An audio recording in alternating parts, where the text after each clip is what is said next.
여러분 안녕하십니까? 가장 빠른 종합뉴스 뉴스큐 시작합니다. 비교적 짧은 시간에 불을 껐지만 역대급 빠른 산불이 남긴 피해는 상당합니다. 소방당국은 상황 종료를 선언했는데 현장에 뒷불 감시 활동 인력은 남아 있습니다. 산불 피해 현장과 피해 집계 상황 전해드리고 한순간의 일상이 잿더미가 된 이재민 군 목소리도 직접 들어보겠습니다. 미국의 기밀 문건 유출로 촉발된 용산 도감청 논란. 첫 유출 경로는 게임 채팅 플랫폼 디스코드인 것으로 알려지고 있습니다. 미 정보당국도 주시하고 있는 디스코드 알아보고 이번 논란, 정상회담 앞둔 한미 관계는 어떻게 작용할지 외교적인 관점으로 분석합니다. 네, 이번 강릉 산불, 피해 면적이 축구장 530배로 파악되고 있습니다. 강풍에 쓰러진 나무가 고압 전선을 건드리면서 시작된 것으로 추정되고 있습니다. 인근 민가와 펜션 등 120여 곳이 피해를 본 만큼 정부는 강원도 강릉시를 특별 재난구역으로 지정해 지원하기로 했습니다. 먼저 안동준 기자의 보도입니다. 불에 탄 건물 앞에 시커멓게 그을린 자동차 한 대가 세워져 있습니다. 타이어는 녹아내려 휠만 겨우 남았고 내부는 형체를 알아볼 수 없을 정도로 타버렸습니다. 8시간 동안 태운 면적만 축구장 530배.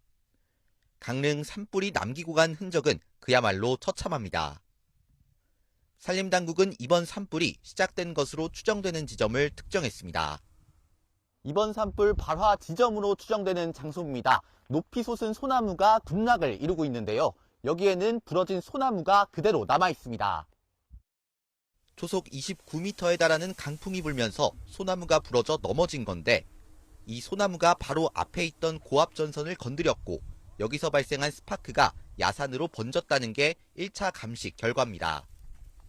불이 시작된 곳도 전선이 끊어진 곳과 일치하고 비슷한 시간 일대 정전이 일어났던 점도 감식 결과와 일치합니다.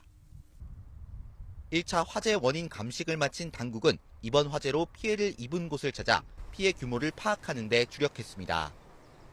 민가와 펜션 등 모두 120곳이 불에 탄 만큼 당장 주거 공간과 생계 수단을 잃은 주민들도 많은 상황. 정부는 대형 산불로 큰 피해를 본 강원도 강릉시를 특별 재난구역으로 선포하고 지원금을 마련하는 등 이재민들의 일상 회복을 지원할 방침입니다. YTN 안동준입니다. 행정안전부는 강릉 산불 피해 조기 수습을 위해 특별교부세 10억 원을 긴급 지원했습니다. 특별교부세는 잔불 처리를 위한 인력과 장비 동원, 소실된 산림과 주택의 잔해물 처리 등 필요한 비용으로 사용할 예정입니다. 이와 함께 이재민 구호를 위한 임시 주거시설 운영과 생필품 지원에 재난구호 사업비 6,400만 원도 긴급 지원합니다. 네, 특히 강릉 경포를 덮친 산불로 동해안 송림은 검게 그을렸고 건물은 무너져 내렸습니다. 8시간 불태풍이 지나간 강릉 경포, 헬기로 피해 현장을 둘러봤습니다. 지환 기자입니다. 황사인지 연기인지 뿌연 하늘을 뚫고 동해안으로 향합니다. 멀리 경포가 보입니다. 화염이 긁고 지나간 곳은 온통 잿더미. 검게 그을린 해송숲은 푸른 바다와 선명히 대비됩니다. 집은 형체를 알아보기 힘듭니다. 태양광 설비만 덩그러니 건졌습니다. 인적 끊긴 마을엔 소방차와 중장비가 남았습니다. 관광객 찾던 펜션은 앞뒤 좌우 타버린 숲으로 둘러싸였습니다. 코앞이 바다인데 해변 앞 건물도 살아남지 못했습니다. 불에 탄 마을을 지켜보는 주민들. 풍비박산 집터엔 언론 취재가 한창입니다. 의자에 앉아 밤샘 피곤을 푸는 소방관. 전선 통신선이 끊어지니 복구팀만 분주합니다. 경포 바로 옆 강원도 지정문화재 방해정은 이번 산불에 곳곳이 소실됐습니다. 바람길에서 떨어져 있던 오죽헌은 다행히 화마의 손길이 닿지 않았습니다. 집을 잃고 슬픔에 잠겨 있을 주민 대피소, 전국에서 온 자원봉사 차량만 눈에 띕니다. 강원 동해안 대표 관광지 강릉 경포. 불길 스친 곳마다 생기를 잃었고 검은 생채기만 길게 남았습니다. YTN 지환입니다. 네, 그리고 당시 강릉에 머물렀던 한 시민이 급박했던 탈출 당시 차량 블랙박스 영상을 YTN에 제보했습니다. 화면으로 보시죠.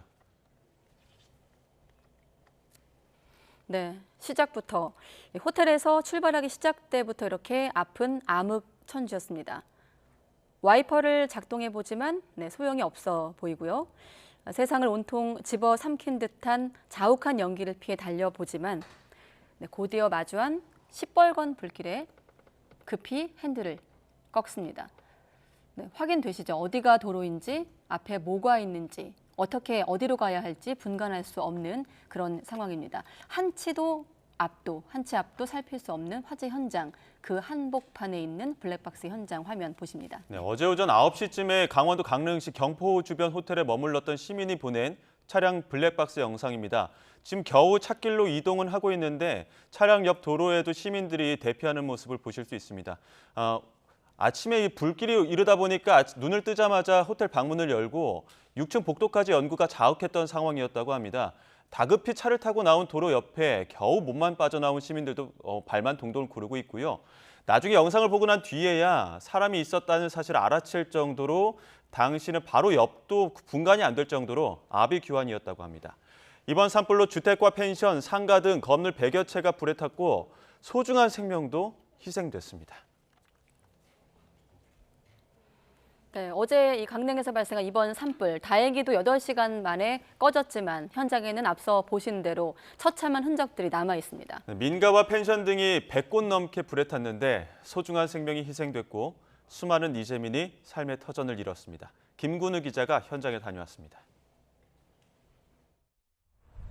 작지만 따뜻했던 삶의 터전이 하루 만에 뼈대만 앙상하게 남았습니다. 주말이면 가족 단위 관광객들이 즐겨 찾던 펜션은 완전히 무너져 형체조차 찾아볼 수 없습니다. 올해 처음으로 소방대응 3단계가 발령된 강릉 산불. 때맞춰 내린 단비가 예상보다 일찍 불을 꺼졌지만 바람을 타고 번진 불씨는 피해 규모를 눈덩이처럼 키웠습니다. 강릉 시내 곳곳에는 이렇게 불에 타 폐허가 된 건물들이 남아 있습니다. 강한 바람을 타고 날아온 불이 이렇게 멀리 떨어진 곳까지 옮겨 붙은 겁니다. 화마는 무엇과도 바꿀 수 없는 소중한 생명도 집어삼켰습니다. 80대 주민 전모 씨가 빠르게 번진 불길을 미처 피하지 못하고 운영하던 펜션 옆 자택에서 숨진 채 발견됐습니다. 외국인 노동자들과 장애인 등 취약계층에게 싼값에 숙소를 제공하며 노후를 즐기던 사이 닥쳐온 비극이었습니다. 화재가 지금 너무 급박하고 하니까 빨리 차에 태워가지고 일단 대피를 같이 시킨 거죠. 근데 이제 할아버님은 저 집 안에서 발견된 거로 지금 보이는데 집 밖으로 못 빠져나오신 거예요. 이번 산불로 주택과 펜션, 상가 등 건물 100여 채가 불탔습니다. 한순간에 삶의 터전을 잃은 이재민들은 대피소에서 뜬 눈으로 밤을 지새웠습니다. 짐 싸는 동안에 그 불이 날라가지고 우리 집 바로 뒤 나무에 와서 붙었어요. 몰라요. 지금 어떻게 됐는지 몰라요. 지금 타긴 탔는데 어떤 게 탔는지 안 탔는지 남의 말 듣고 모르잖아. 그러니까 모른다고 지금 어떻게 됐는지. 집이 몰라 지금. 아니 그때까지는 집이 있었어요. 근데 그냥 장애가 있었거든요. 그래가지고 장애아를 피신시켜놓고 그냥 나와버리고 다시 들어갈 수가 없었어요. 주변 사람들 들어갔다 남은 사람들. 불은 8시간 만에 꺼졌지만 피해 복구를 마치고 이재민들이 일상으로 돌아가기까지는 시간이 더 필요할 거로 보입니다. YTN 김근우입니다. 네, 정말 일상으로 돌아가기까지 시간이 많이 걸릴 만큼 화마가 휩쓸고 간 현장은 참혹 그 자체입니다. 저희 YTN으로도 제보 영상과 함께 안타까운 사연들이 이어지고 있는데요. 그 가운데 눈을 뗄 수 없었던 사진 한 장을 보여드리겠습니다. 바로 이 사진인데요. 이 불이 휩쓸고 지나간 강릉시 저동의 한 단독주택입니다.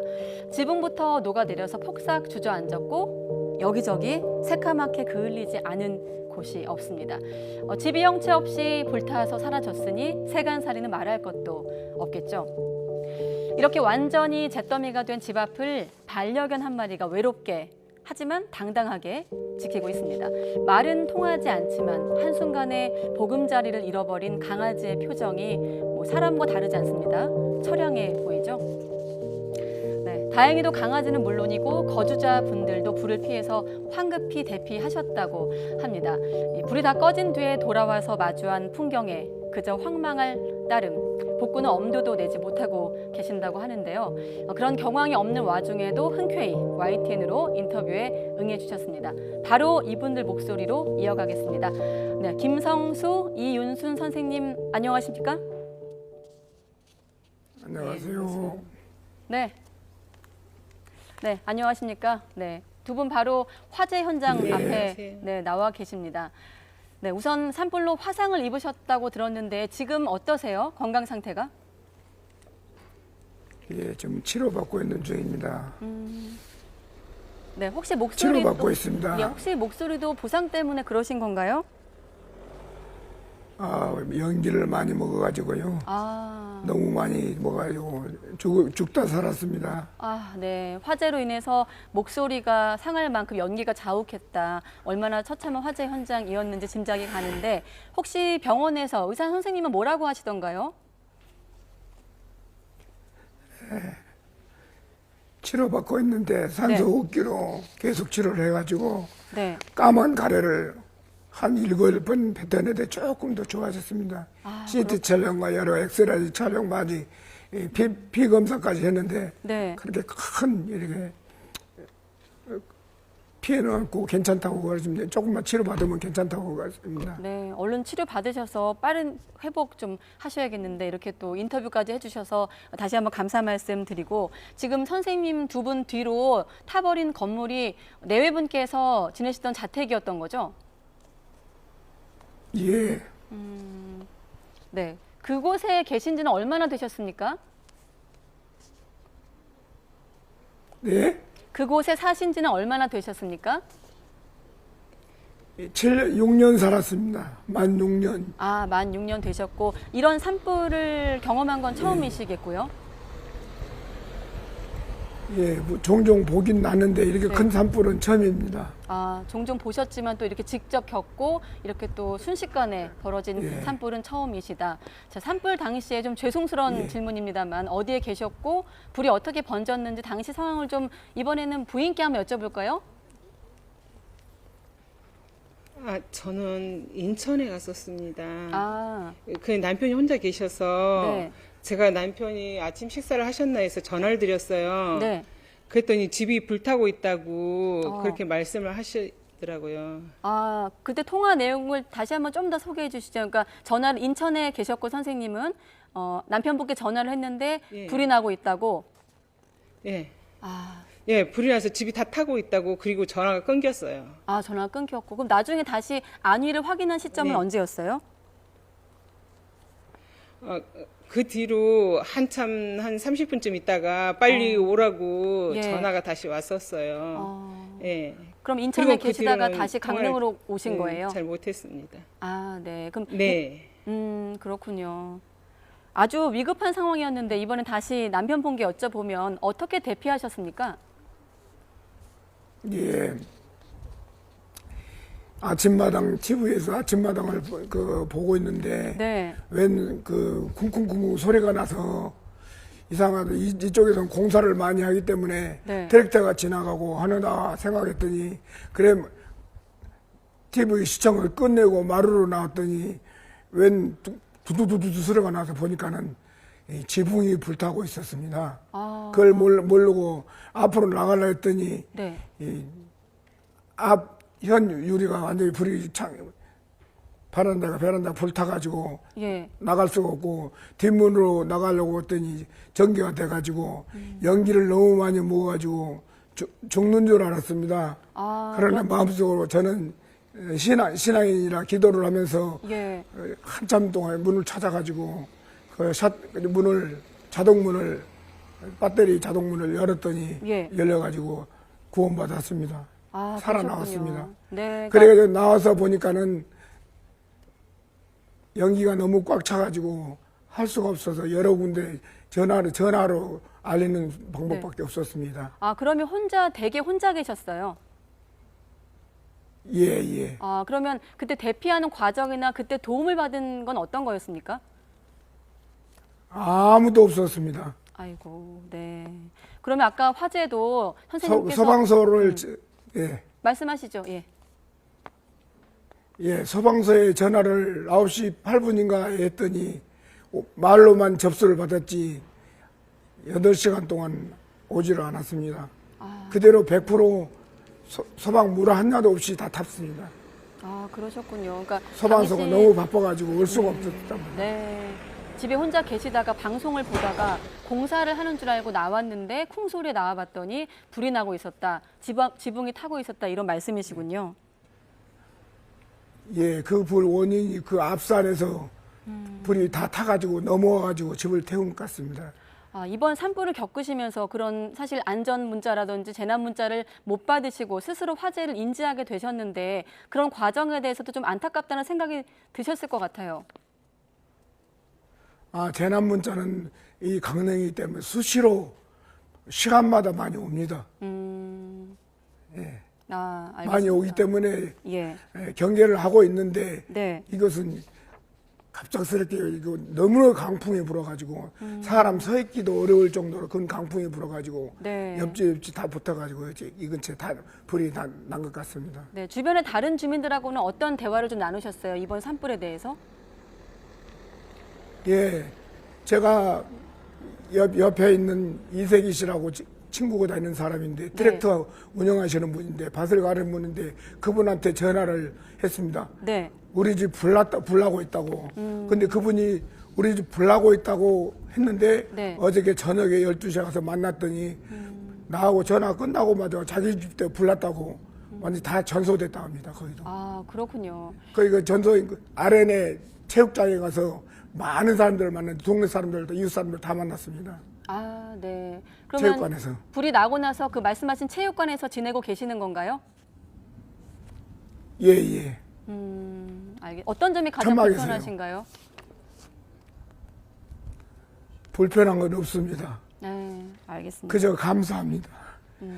네. 그저 감사할 뿐입니다. 아유, 네, 저희가 사실 화재난 이재민을 인터뷰한다는 자체가 조심스럽고 좀 그런 다시 한번 그런 기억을 떠올리게 만드는 게 좀 송구스럽습니다. 잠시 가다듬으시고 제가 다시 부인께 여쭤보면 아까 선생님께서 혼자 집에 계셨고, 네, 혼자 집에 계셨고, 네.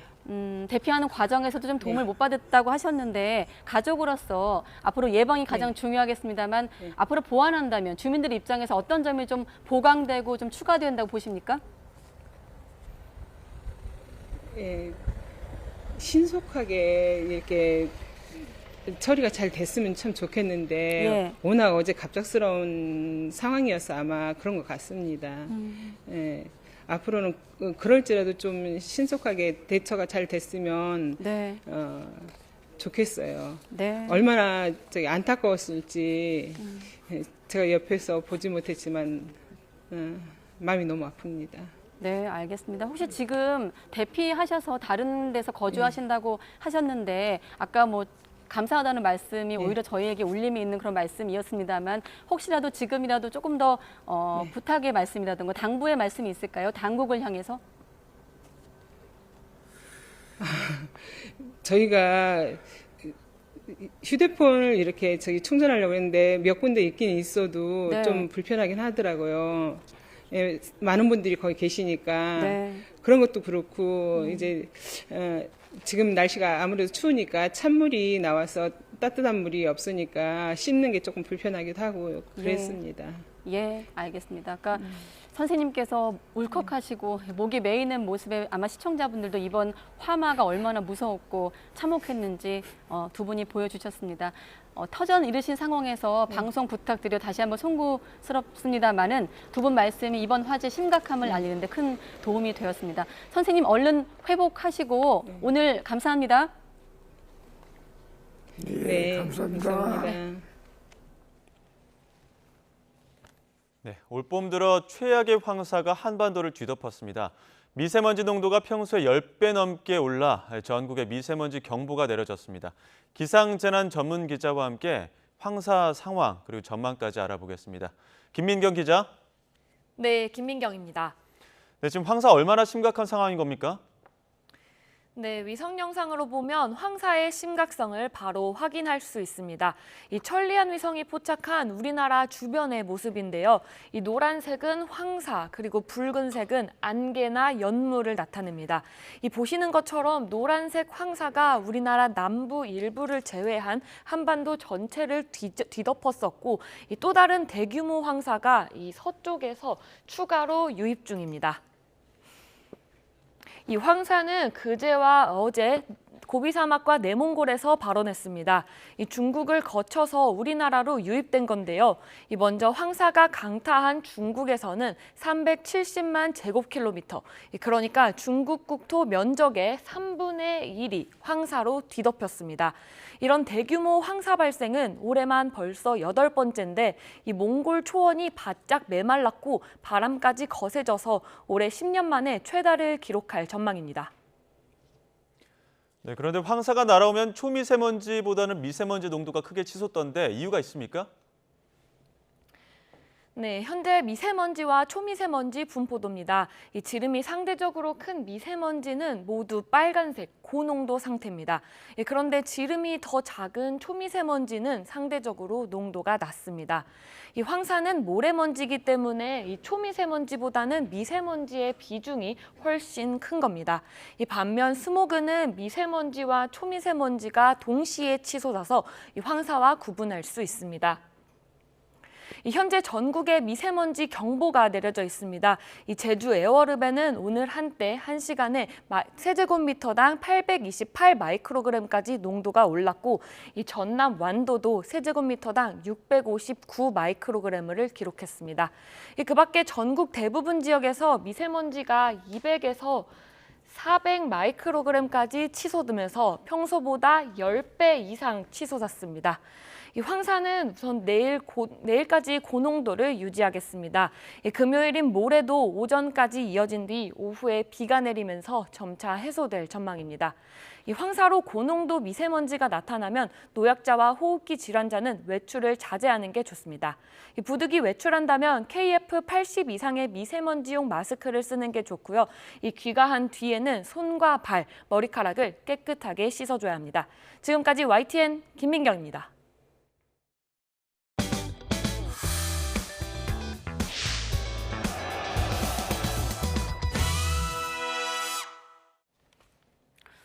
네, 미국 국방부 유출 문건이 상당 부분 위조됐다고 밝힌 대통령실이 이번엔 미국이 악의를 갖고 도감청했다는 정황이 없다고 밝혔습니다. 문건 유출 이후 처음 공개석상에 나온 미국 국방장관은 이번 사안을 심각하게 받아들인다면서 동맹과 긴밀히 협력하겠다고 말했습니다. 워싱턴 권준기 특파원의 보도입니다. 윤석열 대통령 국빈 방문 조율을 위해 워싱턴에 도착한 김태효 국가안보실 1차장. 미 국방부 유출 문건에 우리 안보실 도감청 의혹에 대해 묻자 미국이 나쁜 의도로 도감청했다는 정황이 없다고 밝혔습니다. 이 문제는 많은 부분 제3자가 개입이 돼 있기 때문에 동맹국인 미국이 우리에게 어떤 악의를 가지고 했다는 정황은 지금 발견되지 않고 있습니다. 출국 당시 문건이 위조됐다고 말한 데 대한 구체적인 설명을 요청하자 자세히 밝힐 수는 없다며 미국 측도 위조 사실을 확인했다고 설명했습니다. 그러면서 더 이상 문건에 대해 할 말이 없다며 답변을 거부했습니다. 같은 주제로 물어보시려면 전 떠나겠습니다. 됐습니까? 그럼 하나만 더. 네. 아니 미국 같은 경우에 지금 다른 주제 물어보세요. 네. 갑니다. 이번 정상회담 네. 문건 유출 이후 처음 공개석상에 선 미 국방장관은 이번 사안을 심각하게 받아들이고 있다며 동맹국과 긴밀히 협의하고 있다고 밝혔습니다. 법무부 수사가 끝나기 전까지 자세한 언급은 하지 않겠다고 선을 그었습니다. Now I can't say much more while the Justice Department's investigation is ongoing, but we take this very seriously. And we will continue to work closely with our outstanding allies and partners. 이런 가운데 이스라엘과 프랑스에 이어 영국도 유출된 기밀 문건에 담긴 자국 관련 내용이 매우 부정확하다고 밝혔습니다. 백악관은 기밀 문건 유출에 대한 수사가 진행 중이라면서도 얼마나 걸릴지 예측하는 건 무의미하다고 밝혀 생각보다 오랜 기간이 소요될 가능성을 시사했습니다. 워싱턴에서 YTN 권윤기입니다. 네, 그런가 하면 대통령실은 도감청 의혹이 불거진 김성한 전 안보실장과 이문희 전 외교비서관의 대화는 휴대전화 등 사적인 부분을 감청한 것으로 판단하고 있습니다. 대통령실 고위 관계자는 YTN과의 통화에서 용산 대통령실 청사에서 나눈 대화가 도감청 된다는 건 불가능한 일이라면서 그보다 두 사람의 휴대전화나 사적인 영역에 접근한 것으로 본다고 밝혔습니다. 또 대화 내용 자체도 일반적이라고 할 수 있다면서 이 정도를 기밀이라고 하기엔 얕은 정보라고 언급했습니다. 네, 그리고 미국 정보기관의 도감청 의혹이 불거진 뒤 처음으로 국회에서 관련 상임위 전체 회의가 열리기도 했습니다. 야당은 대통령실 졸속 이전으로 발생한 일이라면서 핵심 당사자인 이문희 전 비서관의 출석을 요구했고, 여당은 정부의 명확한 입장 발표에도 의혹만 가지고 문제를 확대 재생산한다고 반발했습니다. 국회로 가보겠습니다. 손유정 기자. 네, 국회입니다. 네, 조금 전 국회 외통위 회의가 시작이 됐습니까? 네, 국회 외교통일위원회 전체 회의에서 외교부와 통일부 등을 상대로 현안 질의를 시작했습니다. 먼저 외통위 야당 간사인 더불어민주당 이재정 의원은 대통령실 용산 졸속 이전으로 우려했던 대형 보안 사고가 발생했다고 말했습니다. 특히 애초 도감청 대상자인 이문희 전 외교비서관의 출석을 요구했지만 불발되고 이 전 비서관이 오늘 오후 반차까지 썼다며 반드시 출석시켜야 한다고 주장했습니다. 반면 여당 간사인 국민의힘 김석기 의원은 대통령실 보안이 강력하고 유출된 문건 내용이 사실과 다르다는 정부의 설명에도 야당이 문제를 확대 재생산하고 있다고 비판했습니다. 이어 이 전 비서관 출석과 관련해서도 여야 합의 없이 불러올 수 없다고 맞섰습니다. 앞서 국민의힘과 민주당 지도부도 각각 외교 문제를 정쟁화하고 있다, 우리 정부가 합리적 문제 제기를 막고 있다며 맞붙었습니다. 외교 문제에서는 최근에 또 우리가 국익을 우선으로 해서 우리가 이념이나 정쟁 차원에서 봐서는 안 될 그런 사안도 있습니다. 바로 후쿠시마 쇼에 이어서 또 혹시 미국발 또 괴담이 나오지 않을까. 정부는 도청 의혹의 실체를 낱낱이 파악하고 사실이라면 미국 정부의 공식 사과와 재발 방지 약속을 반드시 받아내야 합니다. 오늘 오전 국회 일정에 참석한 박진 외교부 장관도 기자들을 만나 이번 의혹과 관련된 문건 상당수가 조작된 것으로 평가된다고 거듭 강조했습니다. 미국과는 긴밀히 지금 소통을 하고 있습니다. 대통령실에서도 발표가 있었습니다마는 상당수의 문건이 조작된 것으로. 네, 그리고 내일 본회의가 예정이 돼 있는데 양국관리법 재의결 표결 등을 놓고도 여야가 충돌했죠.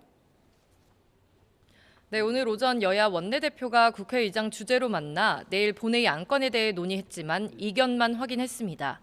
특히 윤석열 대통령이 거부권을 행사한 양국관리법 개정안에 대해 내일 본회의에서 재의결 표결이 이루어질지 관심인데요. 민주당은 표결이 불가피하다는 입장이고 국민의힘은 부결로 당론을 모은 가운데 야당의 본회의 직회부 시도들을 비판했습니다. 직회부가 이렇게 계속 늘어나고 또 그 제2요구권을 행사하고 이런 그 모습들이 힘든 국민들한테 얼마나 불편을 줄지 걱정이 많이 됩니다. 이제 양국관리법이 대통령께서 거부권을 행사하셨는데 매우 좀 유감이고 아쉽습니다. 국회 법과 또 헌법의 정신에 따라서 제2 표결은 불가피하다고 생각이 듭니다. 이런 가운데 보건복지위에서 본회의로 직회부된 간호법 처리 문제도 쟁점인데요. 어제 여당과 정부가 간호법을 간호사 처우법으로 변경하는 대안을 제시했지만 야당은 원안을 단독 처리하겠다는 입장이어서 의견 차이를 좁히지 못하고 있습니다. 선거제 개혁을 논의하는 국회 전원위 세 번째 토론도 진행되고 있는데 김영철 성공회대 교수 등 전문가 4명도 의견을 제시할 예정입니다. 지금까지 국회에서 전해드렸습니다. 한미 정상회담을 앞두고 돌출 악재로 급부상한 미국의 기밀 문건 유출 논란. 우크라이나 전쟁 관련 기밀로 파장은 우리나라뿐만 아니라 전 세계로 퍼져나갔습니다. 그런데 미국을 곤혹스럽게 만든 파장의 시작이 바로 게임 채팅방에서 비롯됐다는 분석이 나왔습니다. 뉴욕타임스와 월스트리트저널, 영국 일간 가디언 등 외신 분석 내용을 종합해보면 이번 기밀 문건 유출은 게임 이용자들이 주요 사용하는 디스코드라는 메신저에서 시작된 것으로 알려졌습니다. 디스코드는 게임이나 책, 영화 등 취미 관련 주제로 관심 있는 사람들이 모이는 채팅 플랫폼입니다. 채팅창에서 같이 영화를 보거나 숙제를 하고 음성 대화도 할 수 있어서 상호 교류에 특화돼 있죠. 주로 게임 이용자들이 사용하다 보니 게임용 메신저의 대명사로 불리는데요. 특정 게임에 대한 전략 토론부터 함께 게임을 하면서 음성 대화를 나누는데 무려 2만 개 이상의 단체 채팅방이 형성돼 있습니다. 이번에 문제가 된 건 이러한 디스코드 채팅방에서 게이머들끼리 우크라이나 관련 언쟁이 붙었고 그러던 중 한 사용자가 여기 유출된 문서가 있으니 봐라 하면서 문제의 기밀 문서를 공유했다는 겁니다. 한 필리핀 유튜버가 운영하는 채팅방이었는데요. 2월 말에서 3월 초 해당 문건이 처음 대화방에 올라왔고 한 달 지난 무렵 극우 성향 온라인 커뮤니티 포첸과 그리고 친러시아 텔레그램 채널까지 유포되면서 이렇게 대중에게까지 알려졌죠. 하지만 해당 문건은 이미 올해 1월부터 다른 디스코드 채팅창에 떠돌기 시작했다는 목격담까지 나오면서 진짜 원본은 더 방대한 양일 것이다. 지금까지 공개된 건 빙산의 일각일 것이라는 분석도 나오는데요. 게임 이용자 간의 민감한 정보 유출은 이번이 처음이 아닙니다. 2020년 이후 무기 관련 기밀 서류가 무려 10건 이상 유출된 게임 채팅창도 있을 정도입니다.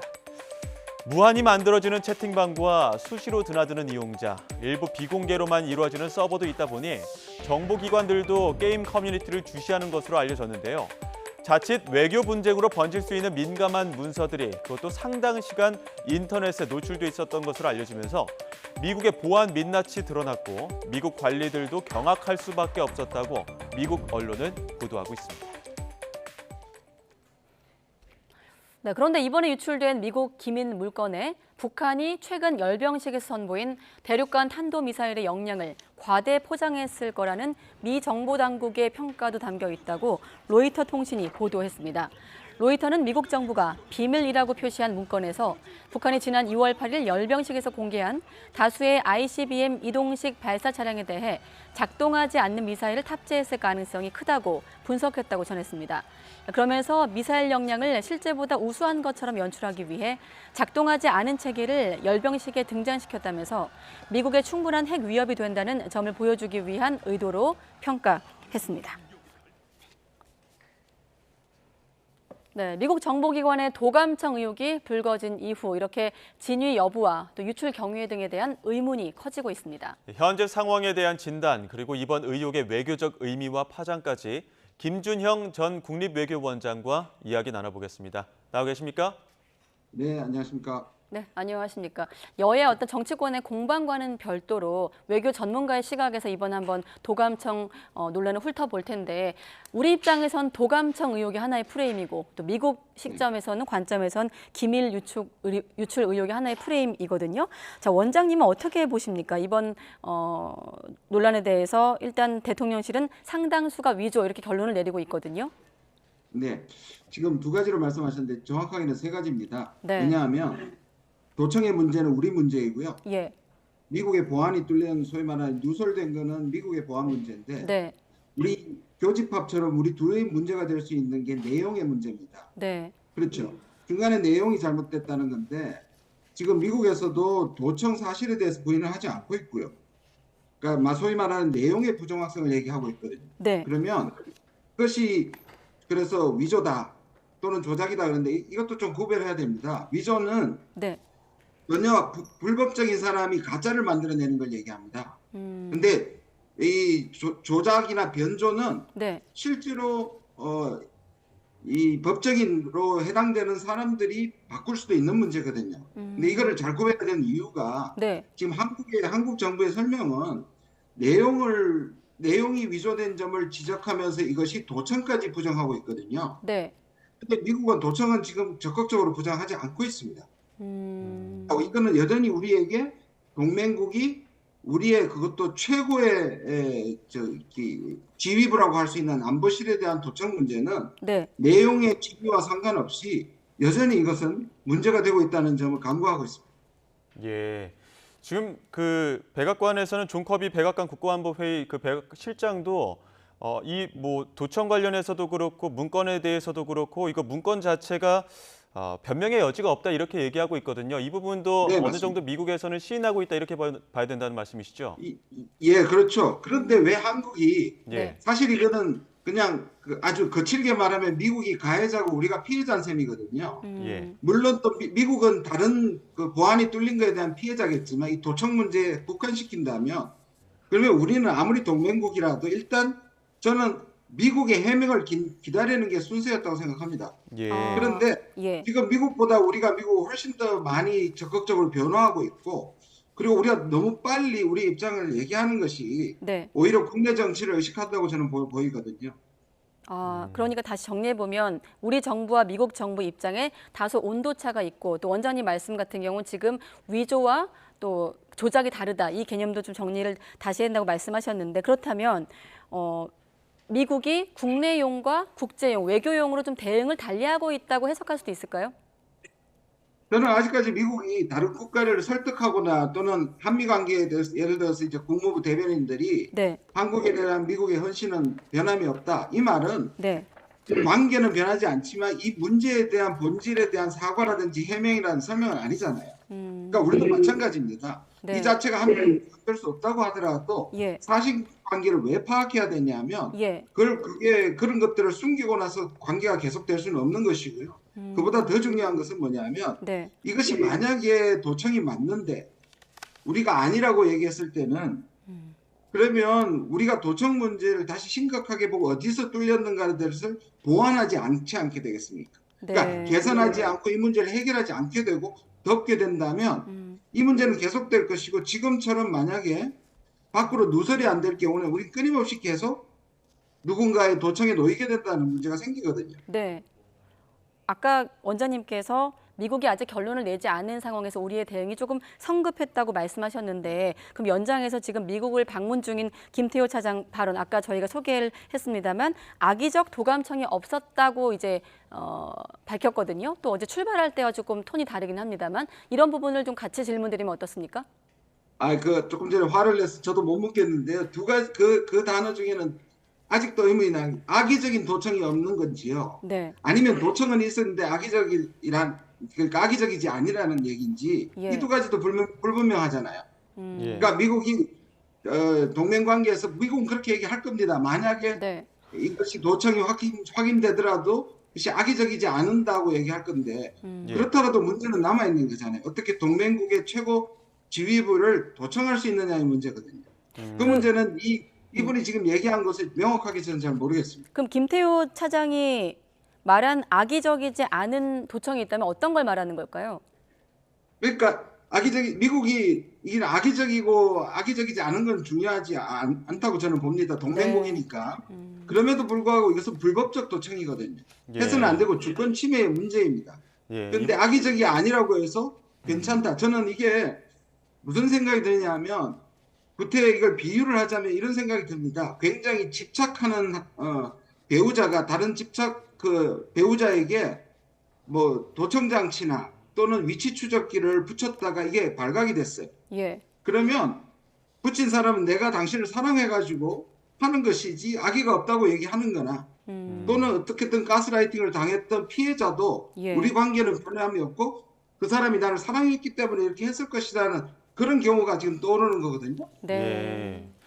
지금 이거 사태 진화하기 위해서 미국 국무부나 백악관, 국방부 모든 라인 총동원해서 사태 진화하고 있다 이런 소식 들려오고 있는데 김태호 차장 지금 현재 그 미국에 방문해서 어떤 입장을 좀 피력을 해야 된다고 보십니까?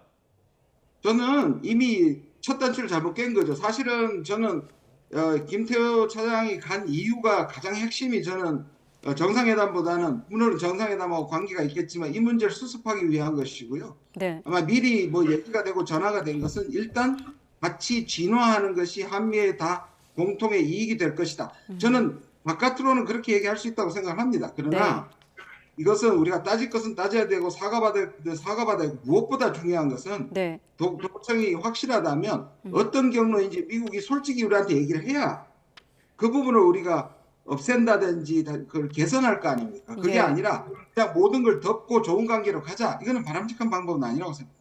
어떤 경로든지 미국이 어떤 입장을 밝혀야 된다는 건 구체적으로 어떤 방법이 될 수 있는 겁니까? 지금 시점에서? 지금 시점에서 저는 미국의 일단 설명을 기다리는 게 중요하고요. 그러나 우리의 당사자, 우리 이슈가 들어있으니까 예. 비공개적으로라도 어떤 방식의 이 정보가 미국에 들어갔으면 이게 위조가 됐다면 얼마만큼의 위조 또는 변조가 됐다면 얼마나만큼의 변조 같은 것들을 미국이 아는 범위에서 적어도 비공개적으로는 우리가 동맹이라면 미국이 소상한 설명과 해명을 받아야 된다고 생각합니다. 지금 이 의혹 이후에 이제 정치권 공방도 거세지고 있는데 지금 이번 사안에 대해서 정치권에서 다른 목소리가 나고 있고 정치 쟁점화되고 있는 부분에 대해서는 외교적인 시각으로 봤을 땐 어떻습니까? 그 대외 외교에서 양면 개입이라는 게 있습니다. 그러니까 이것이 정쟁으로 볼 수도 있지만 미국이 우리한테 빚을 진 거거든요. 예. 그러니까 오히려 이거는 미국한테 실리적으로 보면 미국이 해명해야 되고 미국이 그동안에 오히려 숨기고 했던 일이 있다면 드러났기 때문에 우리는 개선할 수 있는 것이고 네. 예. 한미 정상회담을 놓고 봐서도요. 미국이 우리한테 부채를 지는 것이기 때문에 네. 오히려 협상에 역이용할 수 있는 것이 오히려 국익이지 이걸 마냥 국내에서 얘기하는 것들을 오히려 미국의 입장을 변호하는 방식으로 대처하는 것은 바람직하지 못하다고 봅니다. 네, 예. 빚을 지고 있다, 채무다. 그러니까 정상회담 앞두고 좀 지렛대로 삼아야 된다 그런 말씀으로 들리는데, 자, 그럼 네. 정상회담에서 지금 이걸 가지고 어떻게 좀 전략적으로 다가가야 된다고 보십니까?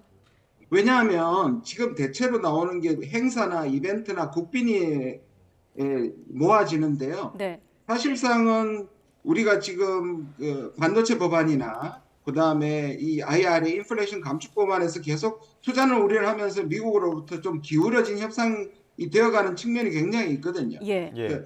그런 것들을 좀 이번에는 우리의 입장을 반영하는 것으로 이용할 수 있는데 그러나 이것은 겉으로 드러난 것이고요. 저는 이 중차단 문제를 지렛대로만 사용하자는 얘기는 아니고요. 아까 말씀 가장 중요한 거는 이 신뢰를 다시 회복해야 될 거 아닙니까? 네. 그리고 건강한 한미 관계가 돼야 되는데 이 부분에 대한 것을 확실히 파악하고 해명한 뒤의 얘기입니다. 예. 지금 안보 전문가들은 우방끼리 이렇게 첩보전이나 하는 것들은 공공연한 비밀이지만 흥분할 일 아니다. 뭐 이렇게 얘기를 하고 있는데 외교적인 시각으로 봤을 때는 이러한 어떤 뭐 도감청 논란이라든지 이런 뭐 정보들이 유출된 부분에 대해서는 어떻게 바라보고 계십니까? 아니, 미국이 사실은 이건 불법이죠. 분명한 거는 불법입니다. 그렇게 하면 안 되고 주권 침해입니다. 그러나 뭐 공공연히 한다고 하더라도 그것이 누출된 것이 문제가 되는 것이고 예. 2013년에 스노덴이 그 전화를 감청하고 도청하고 또 주미 한국 대사관을 도청한 적이 있습니다. 그 이후에 당시에 오바마 대통령 때인데요. 오바마 대통령과 바이든 부통령이 다시는 하지 않겠다고 세계를 향해서 공언을 했었거든요. 네. 그러면 이걸 다시 어긴 것이기 때문에 이 부분에 대해서는 분명히 짚고 넘어가야 된다고 생각합니다. 네. 저 원장님께서 일단 이번 논란의 본질인 그러니까 도청에 대한 어떤 사실관계 파악이 우선되고 그걸 확인한 다음에 이제 이번 논란을 한미 정상회담의 어떤 지렛대로 써야 된다 이렇게 말씀을 좀 정리하는데 그런 어떤 도청 관련 본질을 확인하기 위한 과정 중에 하나가 이번 논란이 어떻게 시작되는 것가 아니겠습니까? 일각에서 뭐 제3국 개입 가능성도 있고 또 아까 정리한 대로 디스코드 대화방에서 시작이 됐다라고 보는데 어떻게 좀 파악하고 계십니까? 저는 아까 말씀드린 것처럼 미국의 문제는 이거는 보안이죠. 이런 중요한 것에 대한 보안이 그게 나중에 위조되든 변조되든 미국 이게 뚫린 것에 대해서 미국 안보 체계가 사실 굉장히 심각하게 생각해야 되고 이 부분에 대해서는 미국 정부가 철저하게 돼야 되겠죠. 그러니까 도청하는 자료뿐만 아니라 이렇게 되면 정상회담이라든지 정상 간의 비공개 회담을 했을 것도 우리가 미국이 뚫릴 수도 있잖아요. 예. 우리와 분명히 이것도 관계가 됩니다. 이번 일뿐만 아니라 도청뿐만 아니라. 그래서 미국 이러한 동맹국들과의 협상과 이런 것들을 이끌어가는 리더십과 신뢰를 계속 가져가려면 이 부분도 확실히 해명이 돼야 되죠. 그 부분이 우리가 미국을 믿고 할 수 있는 그러한 조치들이 필요하게 된 거죠. 근데 저는 이게 아마 다 공개되지 않고 해명되지는 않을 거라고 봐요. 왜냐하면 그 해명하는 자체가 미국의 이 보안 체계를 드러내야 되는 거잖아요. 네. 그래서 아마 그 부분은 저는 비공개로 할 거라고 보지만 그럼에도 불구하고 우리는 비공개라도 반드시 그런 부분을 확고히 받아내야 되는 부분은 분명해 보입니다. 예. 그 2013년 스노든 폭로 당시에는 앞서 원장님 말씀하신 것처럼 오바마 전 대통령이 사과하기도 했었는데 지금 이 사안에 대해서 미 국방부가 법무부에 조사를 요청해둔 상황입니다. 어떤 식으로 최종 결론이 나올 거라고 보십니까? 저는 뭐 보고 그다음에 아까 말씀드린 것처럼 좀 시간이 걸릴 거라고 보고요. 예. 좀 전체적으로 지금은 좀 달래는 분위기 같습니다. 그리고 이미 파악을 했더라도 바로 알려줄 것이라고 저는 생각하지 않고요. 예. 이것이 좀 잠잠해지고 파장이 적어지는 시간을 들여서 얘기를 할 거고요. 또 사과를 포함해서 비공개적으로 설명을 하겠지만 아까도 말씀드린 보안 체계가 드러나는 일에 대해서는 함구할 가능성이 굉장히 많습니다. 네, 좀 기술적인 질문일 수 있는데 사실 정보 전쟁이 치열한 국제 안보 어떤 그런 무대에서 다 누구나 도감청을 하는데 그럼 뚫린 사람이 허술한 겁니까? 뚫린 측이? 그것도 지적돼야 되겠죠. 예. 저는 이게 단순히 영화에 나오듯이 한 개의 도청기를 테이블 밑에 정도가 아닌 것 같거든요. 예. 이렇게 보면 이 기술은 뭐 여러 가지 의혹이 등장하는데 예. 이 부분에 대해서 우리가 철저하게 하지 못했다. 그리고 이것 만약에 문제점이 생긴다면 예를 들면 건물을 옮기다든지 새로 설계를 한다든지 새로 건축하는 것도 필요할 만큼 철저하게 해야 되는 거죠. 네, 끝으로 한 가지만 더 확인하면 자 마지막 질문인데 한미 동맹의 근간을 흔들리지 않는 범위 안에서 아까 말씀하신 대로 물밑으로라도 재발 방지에 대한 어떤 촉구 과정, 부당함을 지적하는 과정이 있어야 된다고 하셨거든요. 끝으로 당국에 주문하신다면 어떤 좀 당부가 있을까요? 저는 제가 지금 아까 첫 단추를 잘못 잠갔다고 얘기하는데 우리가 오히려 미국에게 방어망을 쳐주는 것은 바람직하지 않거든요. 제발 비공개 석상이라도 미국한테 책상을 내리치는 한이 있어도 강하게 미국을 추궁해야 될 필요가 있습니다. 그런데 밖으로는 저는 한미 관계의 굳건함을 알리는 건 좋은데 적어도 이 부분에 대해서 국익을 반드시 생각하고 이 문제는 그냥 덮고 갈 문제가 아니라는 점을 좀 명심했으면 좋겠습니다. 네, 알겠습니다. 김준영 전 국립외교원장이었습니다. 오늘 말씀 고맙습니다. 네, 감사합니다.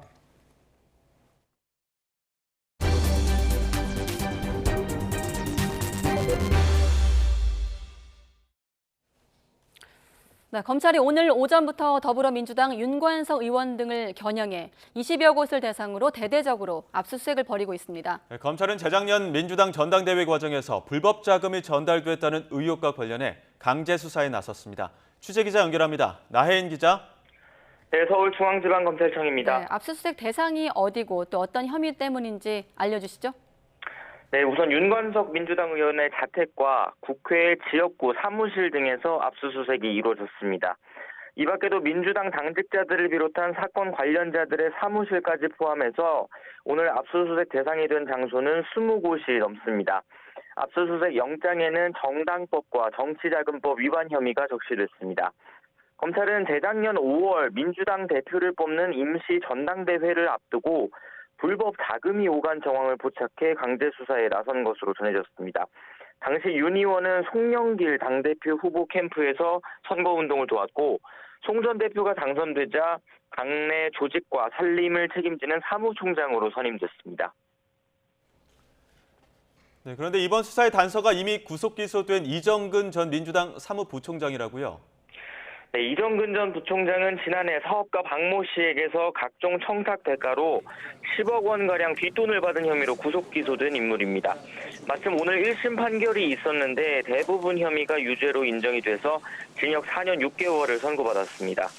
검찰은 이 전 부총장을 수사하는 과정에서 한국감사협회장을 맡고 있는 강래구 한국수자원공사 상임감사위원이 재작년 민주당 전당대회를 앞두고 이 전 부총장을 통해서 윤 의원 측에 돈 봉투를 전달하라고 말하는 녹취 파일을 확보한 것으로 알려졌습니다.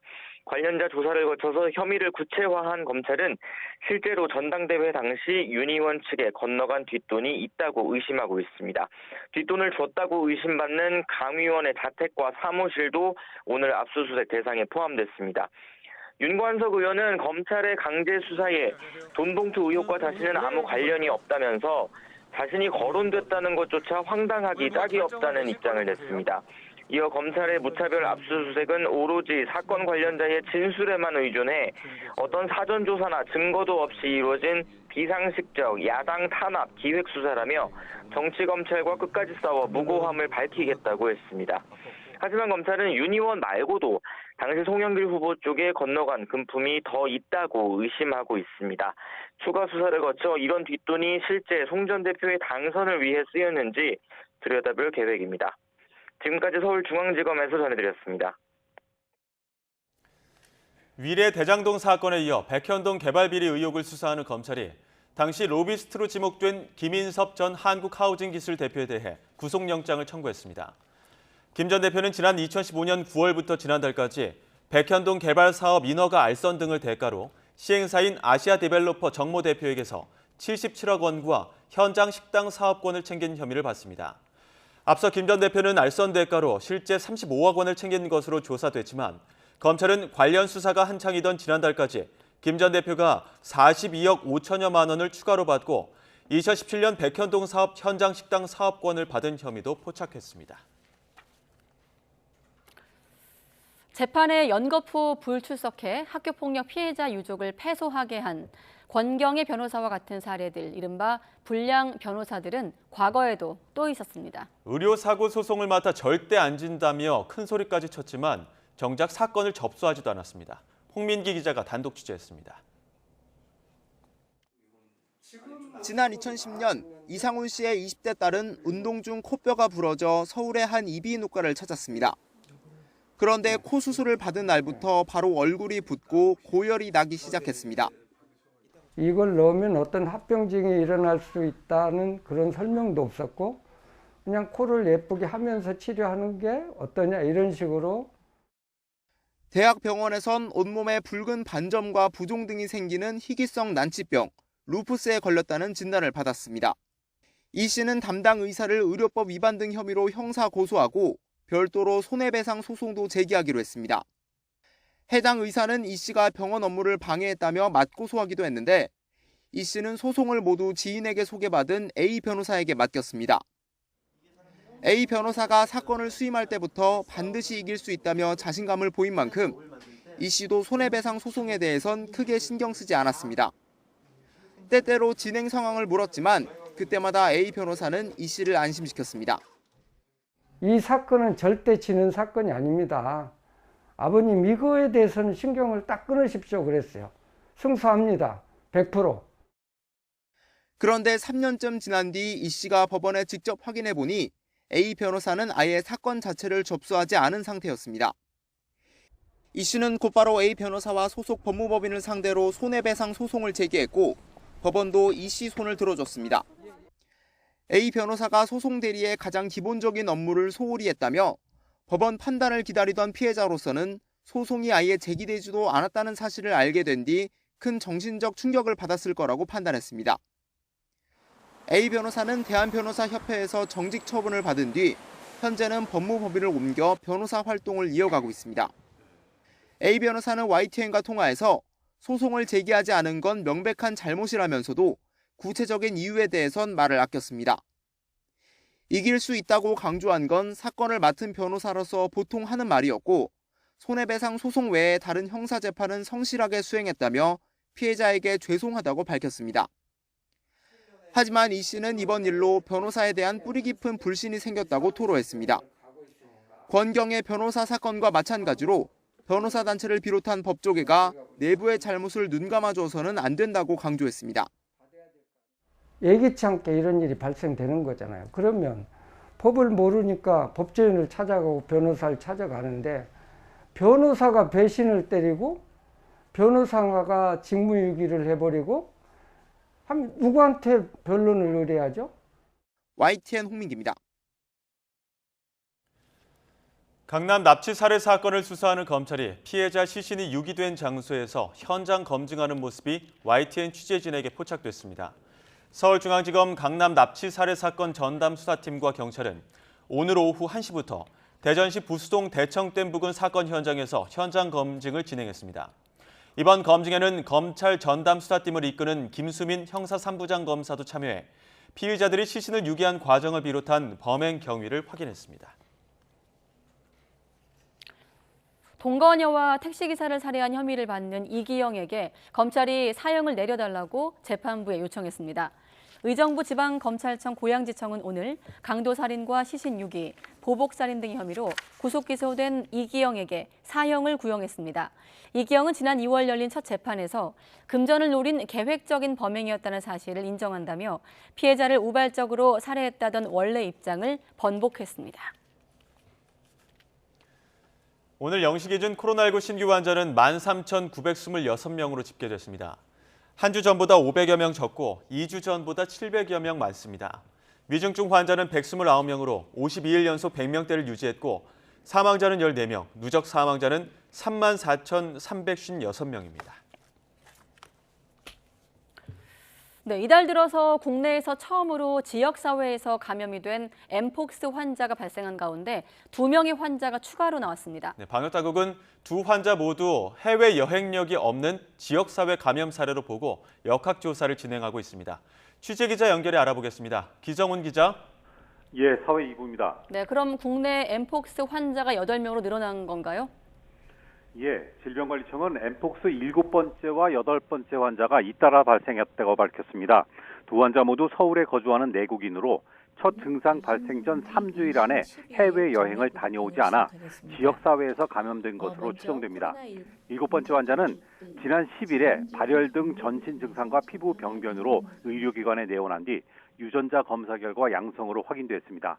8번째 환자는 지난 11일 오한과 피부 병변으로 보건소에 스스로 신고한 뒤 확진됐습니다. 두 환자는 격리병상에서 입원 치료 중이고 현재 양호한 상태입니다.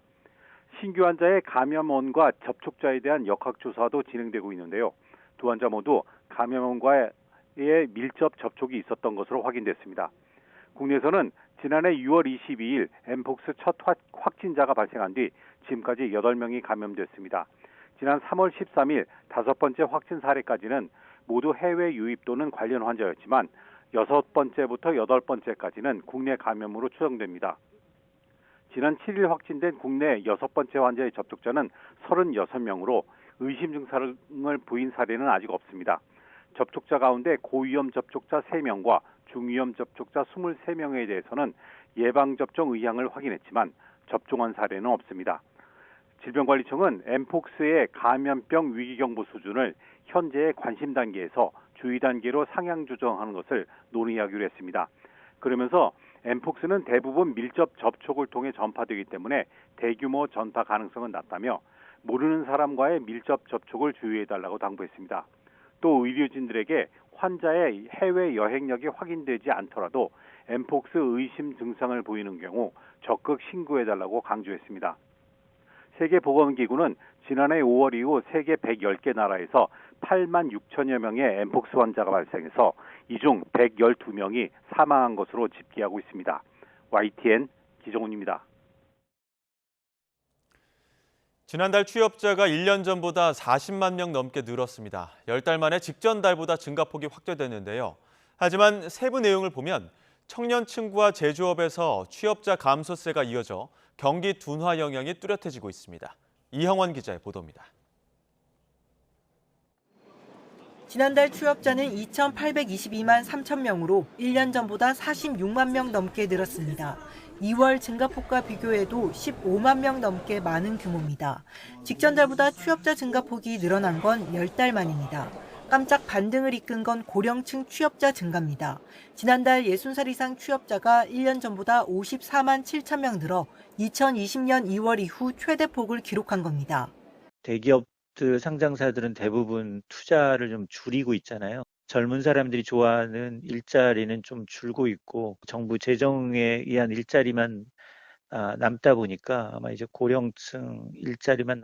실제로 20대 이하 청년층은 취업자가 8만 6천 명이나 줄어 5달째 감소세를 이어갔습니다.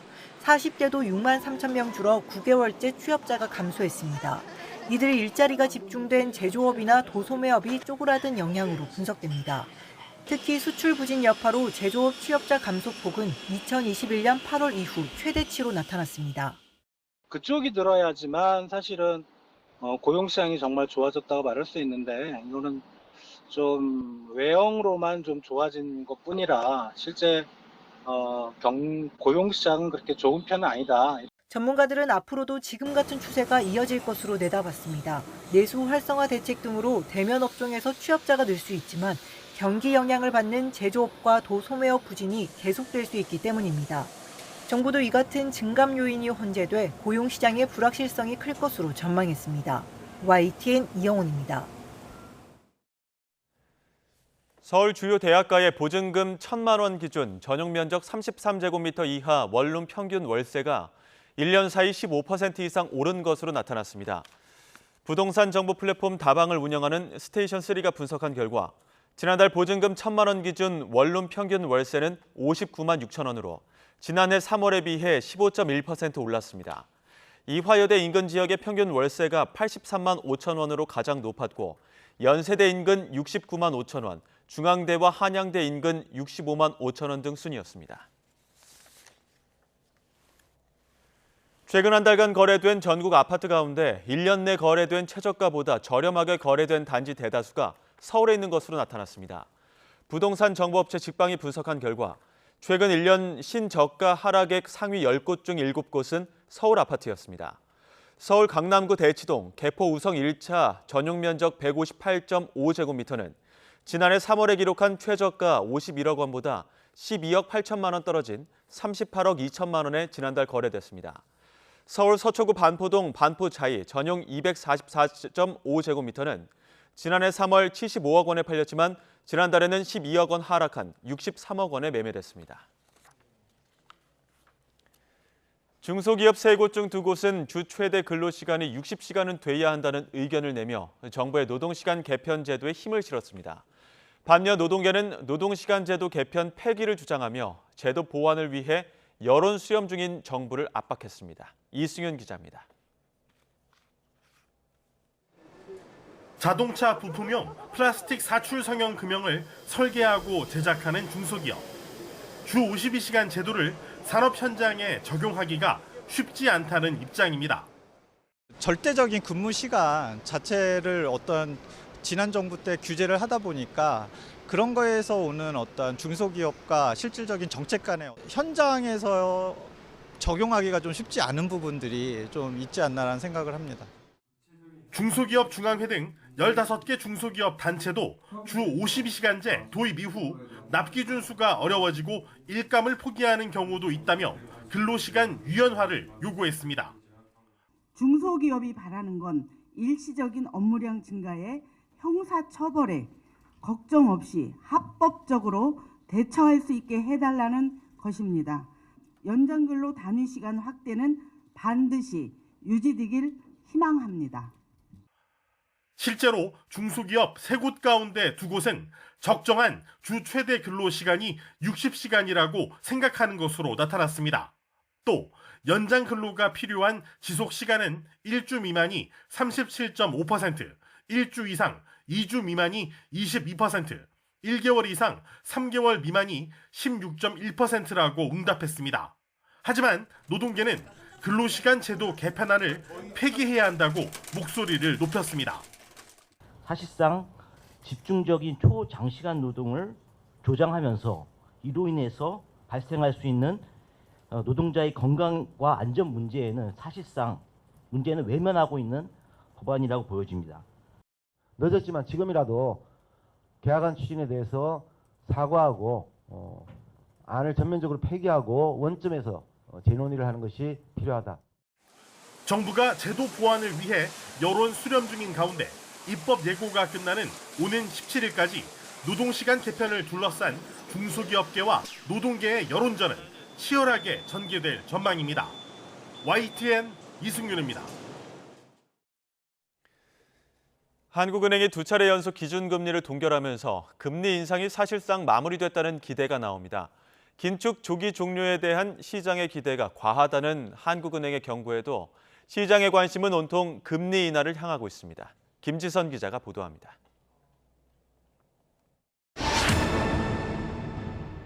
연 3.5%로 동결한 기준금리를 3.75%로 한 차례 더 올릴 가능성을 열어두자는 의견은 금융통화위원 6명 가운데 5명이나 냈습니다. 물가 상승률이 둔화하고 있긴 하지만 반등할 요인이 많다고 봤기 때문입니다. 정작 시장은 이들의 예상과는 다른 기대를 하고 있습니다. 수출과 내수가 동반부진을 이어가며 경기 침체 우려가 커지는 만큼 더 인상은 없을 거로 보는 겁니다. 시장은 지금 저희 경기가 한은이 생각하는 것보다 훨씬 더 낮아질 거다. 그렇기 때문에 한은이 금리를 낮출 수밖에 없다라는 견해를 가지고 있고 시장에서 그렇게 얘기하고 시장이 맞으면 뭐 제가 나중에 어떤 면에서는 저희보다 예측을 잘하신 거겠죠. 그런 만큼 시장의 관심은 금리 인하가 언제부터 시작될 것인가로 쏠립니다. 이르면 올해 하반기 물가 상승률이 3%대로 내려가면 인하 논의에 불이 붙을 거란 기대가 나옵니다. 늦어도 경기 침체가 장기 국면으로 접어드는 내년 상반기에 금리를 내릴 수밖에 없을 거란 전망이 지배적입니다. 경기 둔화 요인들이 부각되고 있긴 합니다만 여전히 물가에 대한 부담이 상존을 하고 있기 때문에 실제 금리가 인하되기까지 좀 시간이 걸릴 것 같고요. 저희는 내년도 상반기경에 금리 인하가 가능하다고 예상하고 있습니다. 변수는 역시 물가입니다. 아직 공공요금 인상이 남아있는 데다 산유국 감산에 따른 국제유가 전망도 엇갈립니다. 은행 파산 여진 속 미국 통화정책도 고려 요인입니다. 이미 역대 최대인 미국과의 금리 차가 더 벌어져 환율 변동성이 커지거나 외국인 자금이 빠르게 빠져나갈 경우 불가피하게 금리를 올려야 할 수도 있습니다. YTN 김지선입니다.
계엄령 문건 의혹 등을 수사하고 있는 검찰은 조현천 전 국군기무사령관의 직속 부하인 소강원 전 기무사 참모장을 불러 조사했습니다. 검찰은 소 전 참모장이 자유총연맹 회장 선거 관련 보고서 작성 등에 직간접적으로 관련됐다고 판단하고 조 전 사령관이 구체적으로 어떤 지시를 내렸는지를 조사한 것으로 전해지고 있습니다. 조 전 사령관은 지난 2016년 보수단체인 자유총연맹 회장 선거에 특정 인물이 당선되도록 개입하고 기무사 인력과 자금을 동원해 박근혜 전 대통령 지지 집회를 개최하는 데 관여한 혐의 등을 받습니다. 배우 김세론 씨가 음주운전 사고를 낼 당시 옆자리에 타고 있던 20대 여성 A씨가 1심에서 벌금 500만 원을 선고받았습니다. 재판부는 음주운전이 불러오는 위험에 비춰볼 때 처벌 필요성이 크다면서도 A씨가 잘못을 인정하고 있다며 양형 이유를 설명했습니다. A씨는 지난해 5월 김씨가 서울 청담동에서 음주운전을 하다가 가드레일과 가로수를 여러 차례 들이받는 사고를 낼 당시 차에 함께 타고 있었습니다.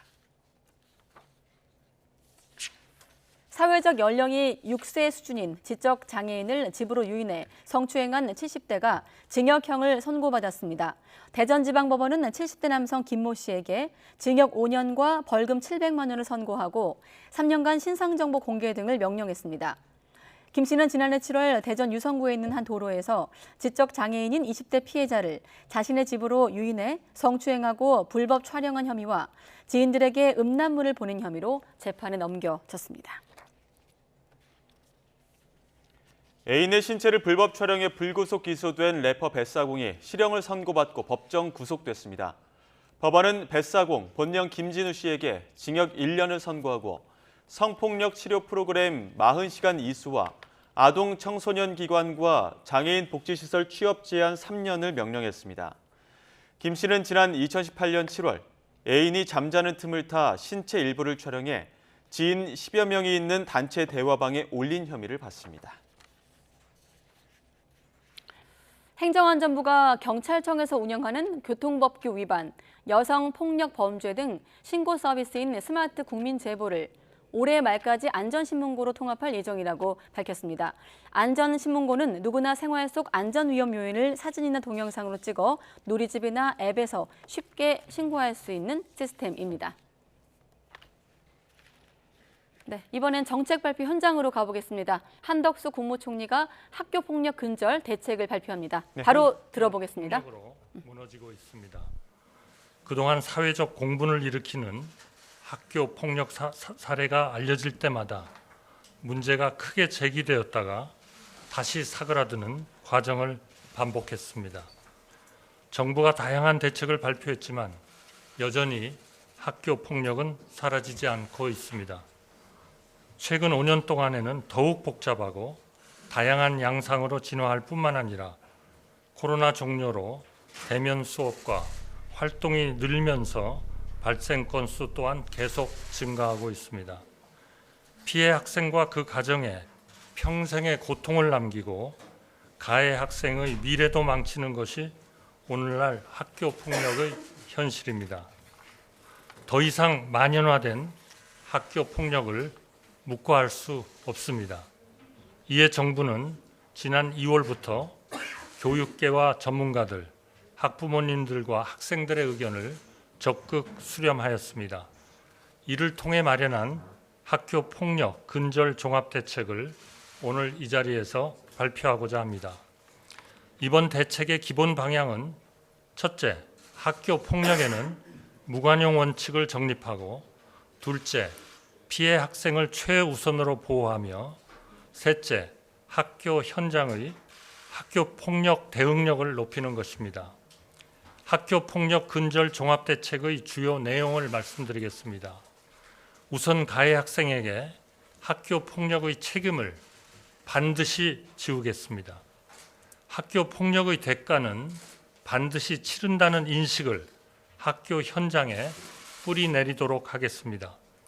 먼저 가해 학생에 대한 학생부 조치 사항 기록 보존 기간을 현행 졸업 후 2년에서 4년으로 연장하겠습니다.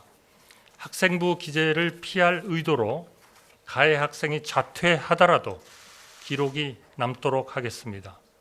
학생부 기록을 심의를 거쳐 삭제하는 경우에도 반드시 피해 학생의 동의를 받도록 하겠습니다.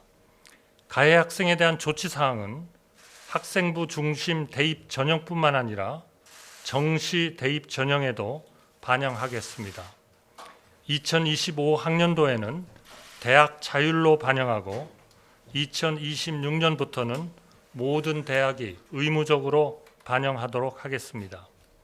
둘째, 피해 학생을 빈틈없이 보호하겠습니다. 그동안 학교 폭력이 발생한 경우 피해 학생과 가해 학생 간의 분리가 제대로 이루어지지 않았습니다. 이에 따른 2차 피해가 발생하는 사례가 있었습니다.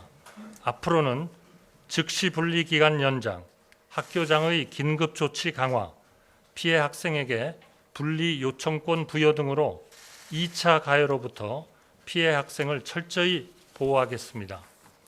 또한 가해 학생이 불복하는 경우 피해 학생에게 가해 학생의 불복 사실과 행정 심판 또는 소송 참가가 가능하다는 사실을 의무적으로 통지하여 피해 학생의 진술권을 보장하겠습니다. 이와 더불어 피해 학생의 온전한 치유와 회복을 돕기 위한 전담 지원관 제도를 신설하겠습니다.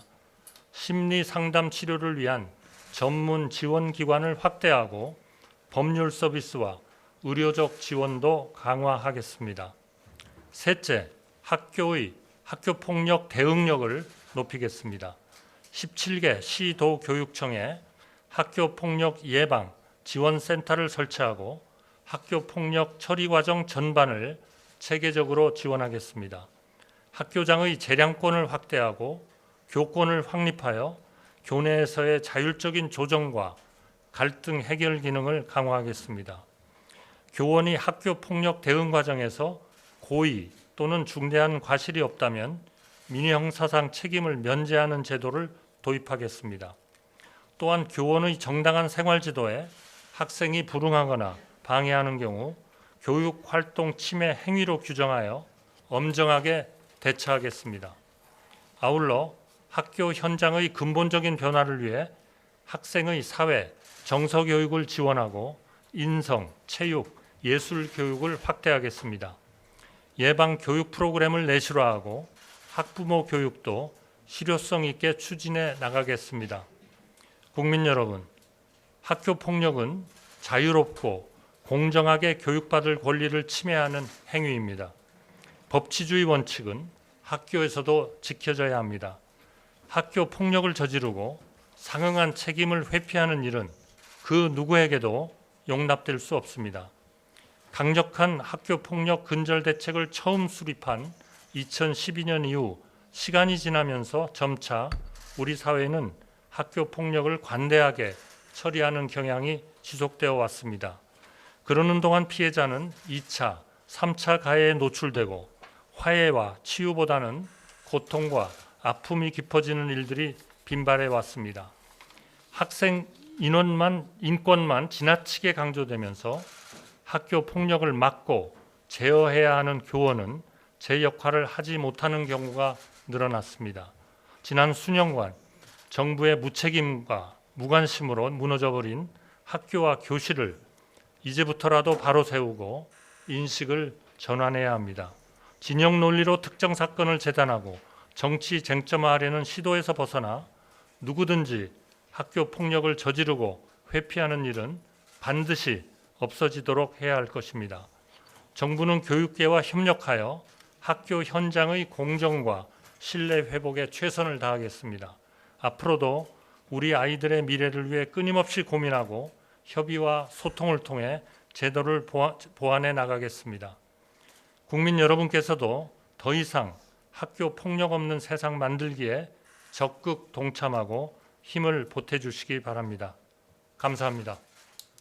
네, 이 시각 정부 청사 보셨는데 한마디로 하면 가해 학생에게 학교 폭력의 책임을 반드시 묻겠다는 국무총리의 발표였습니다.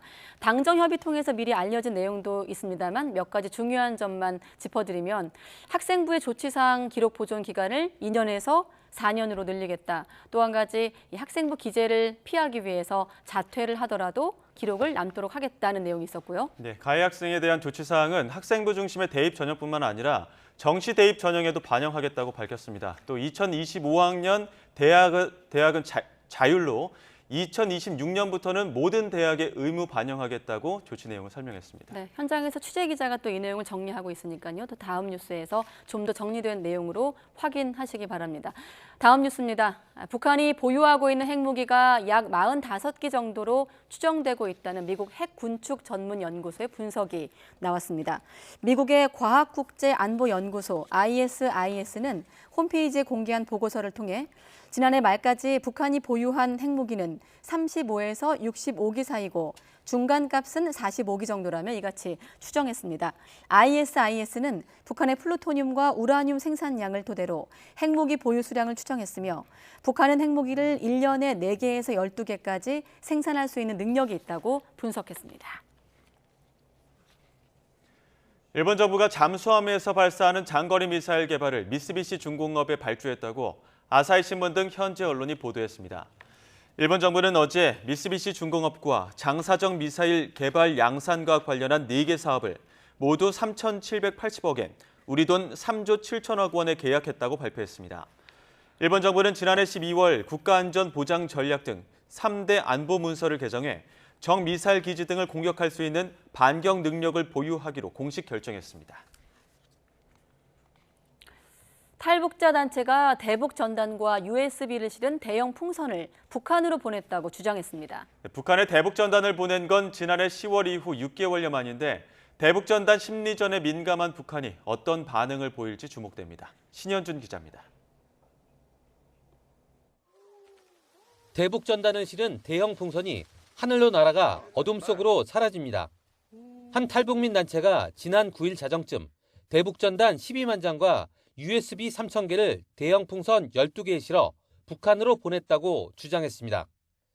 대북 전단에는 김정은 정권의 핵 미사일 개발과 세습 통치를 비판하는 내용이 담겼고 USB에는 탈북민 출신 태영호 의원의 동영상 메시지가 담겨 있다고 전했습니다.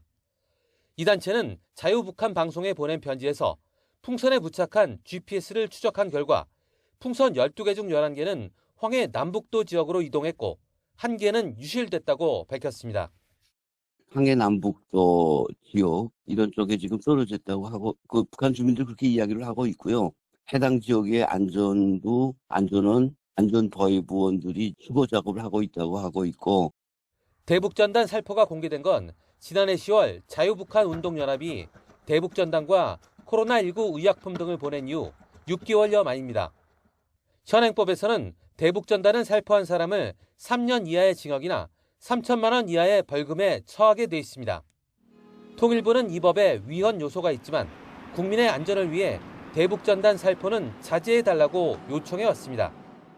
전단 등 살포 등의 행위를 법률로 규제하는 것이 표현의 자유, 재형 법정주의 등의 측면에서 바람직하지 않다는 입장을 의견서로 제출한 바 있습니다. 다만 이러한 입장이 전단 등 살포를 제한 없이 찬성한다는 뜻은 아닙니다. 북한은 과거 대북전단을 향해 기관총을 사격하거나 보복으로 남북공동연락사무소를 폭파하는 등 민감하게 반응해왔습니다. 특히 북한이 공세적 위협과 추가 도발을 예고하고 반동사상문화배격법을 만들어 주민 통제를 강화한 가운데 탈북단체의 대북전단 살포가 공개되면서 북한의 향후 움직임이 주목됩니다.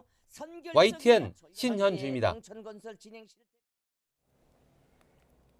남중국해 인근에서 연합해상훈련에 돌입한 미국과 필리핀이 올 하반기 파트너 국가들과 함께 훈련하는 방안도 논의하고 있다고 밝혔습니다. 미국은 필리핀에 대한 추가 군사 지원 계획도 발표했는데 대중국 견제 강화 행보로 읽힙니다. 김원배 기자입니다. 미국과 필리핀이 외교 국방장관 간 2+2 회담을 마친 후 공동 기자회견을 열었습니다. 로이드 오스틴 미 국방장관은 올 하반기 남중국해에서 같은 생각을 가진 파트너들과 연합 해상 훈련을 실시하는 계획을 논의했다고 밝혔습니다. And we discussed plans to conduct combined maritime activities with like-minded partners in the South China Sea later this year as we work to enhance our collective deterrence. 미국과 필리핀은 오는 28일까지 발리카탄이란 이름의 연례 합동 군사 훈련을 실시하고 있습니다.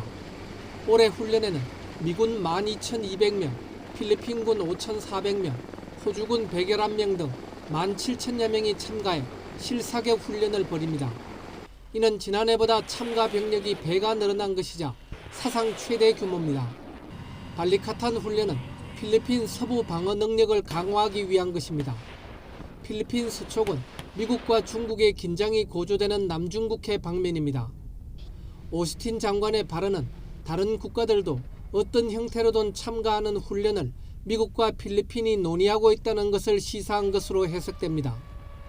오스틴 장관은 또 필리핀에 향후 5년에서 10년 동안 최우선 방어 장비들을 제공하는 것도 협의했다고 밝혔습니다. Including radars, unmanned aerial systems, military transport aircraft, and coastal and air defense systems. 이와 함께 필리핀이 지난 2월 미국에 추가로 사용을 허가한 남중국해의 팔라완 등 4곳의 군사기지 운영 계획에 대해서도 논의했다고 전했습니다. 그러면서 이 지역은 우리가 미래의 위기에 더 잘 대비하도록 할 것이라며 의미를 부여했습니다. YTN 김원배입니다. 네, 독도를 한국이 불법 점거하고 있다고 서술한 일본 외교 청서에 대해서 우리 정부가 항의했지만 일본 정부는 이를 수용할 수 없다고 밝혔습니다. 마스노 히로카즈 관방장관은 오늘 정례 기자회견에서 외교 청서의 독도와 관련한 서술에 한국이 항의했지만 수용할 수 없다는 뜻을 전달했다고 말했습니다. 일본이 어제 공개한 외교 청서에는 역사적, 국제법적으로 일본 고유 영토인 독도를 한국이 경비대를 상주시키며 아무런 국제법상 근거도 없이 불법 점거하고 있다고 기술하고 있습니다. 네, 방금 들어온 소식입니다. 서울 강남 한복판에서 40대 여성을 납치한 뒤 살해하고 시신을 유기한 사건 배후로 지목된 부부의 신상이 공개됐습니다. 서울경찰청은 오늘 신상공개위원회를 열어 유상원과 황은희의 이름과 나이, 얼굴을 공개하기로 결정했습니다. 두 사람은 납치, 살해 사건 주범으로 알려진 이경우에게 피해자를 납치해 살해하라고 교서한 혐의로 구속됐습니다. 경찰은 유상원, 황은희 부부가 이경우가 마련한 살해 계획에 동의한 뒤 범행 착수금 명목으로 7천만 원을 건넨 것으로 보고 있습니다.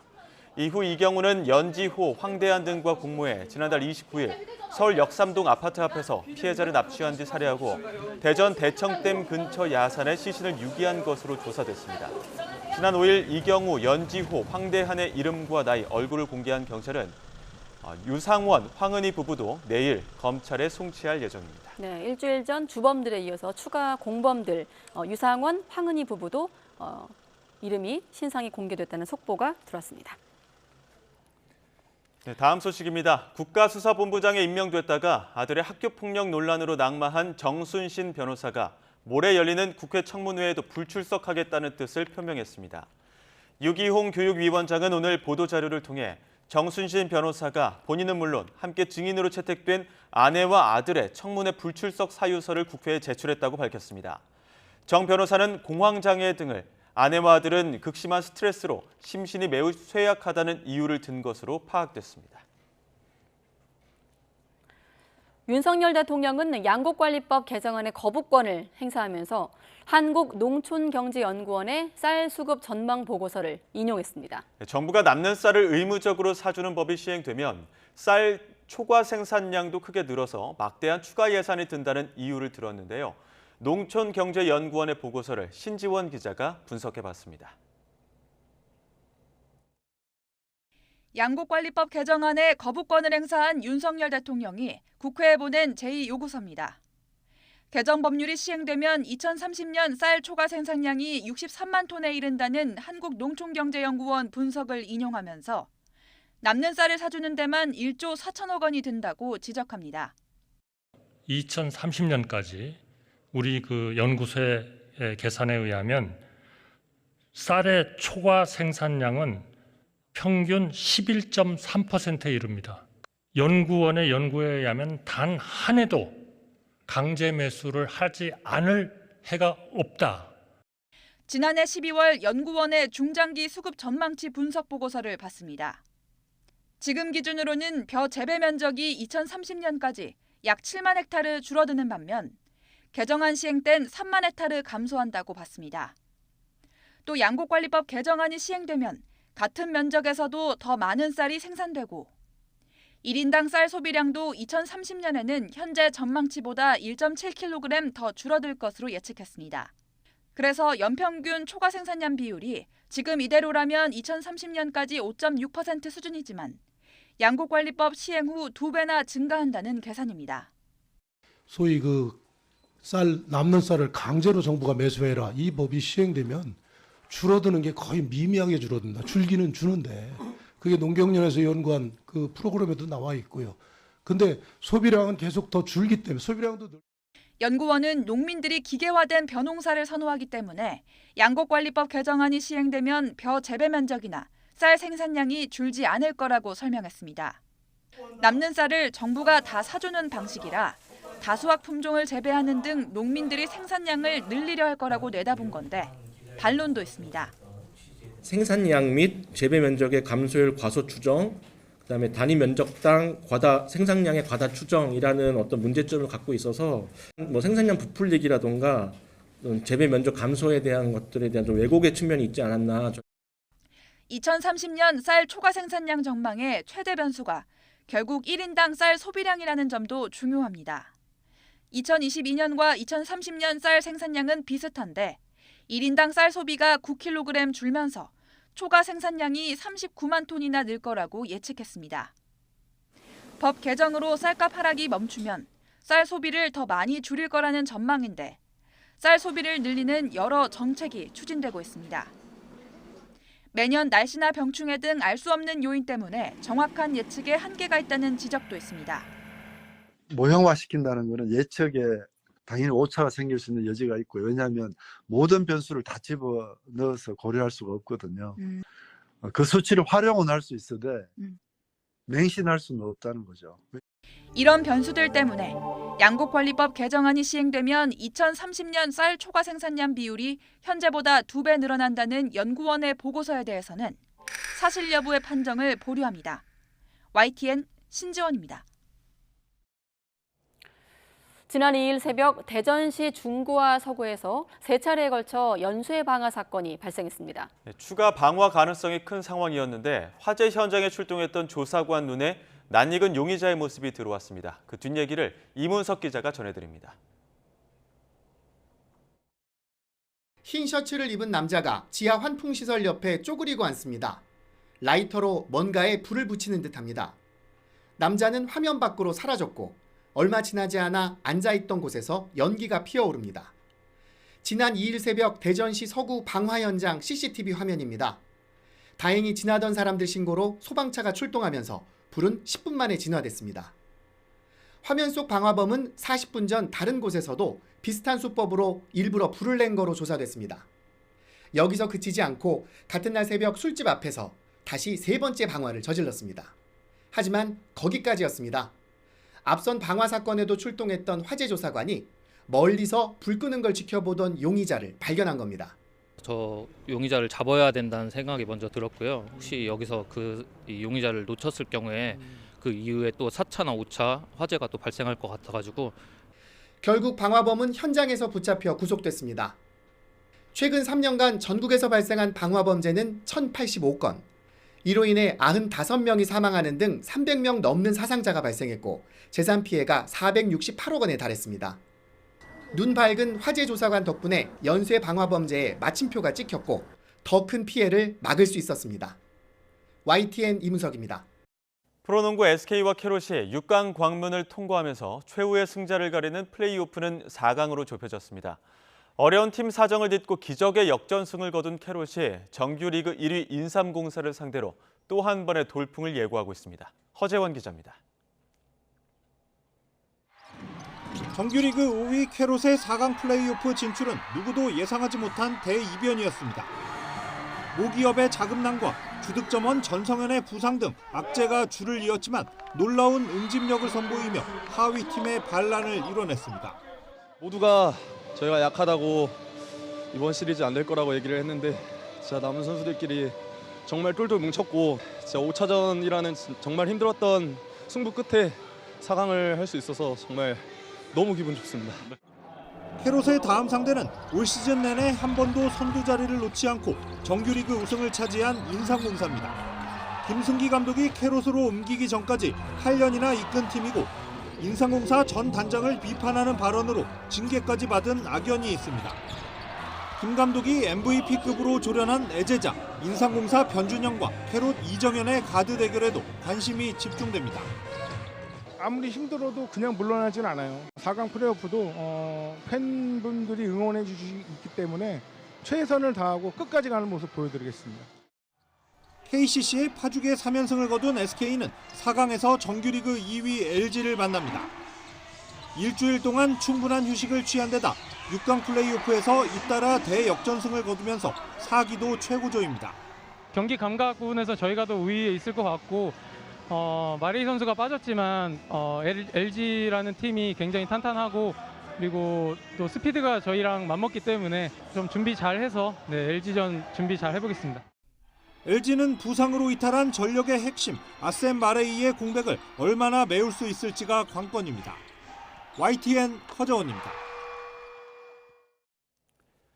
국내 탁구 최고 랭커로 임종훈이 세계 3위를 꺾고 왕중왕전 8강에 올랐습니다. 임종훈은 중국 신샹에서 열린 WTT 챔피언스 16강전에서 일본의 신동 하리모토를 3대1로 격파했습니다. 여자부 신유빈도 독일의 한잉을 꺾고 준준 결승에 합류했습니다.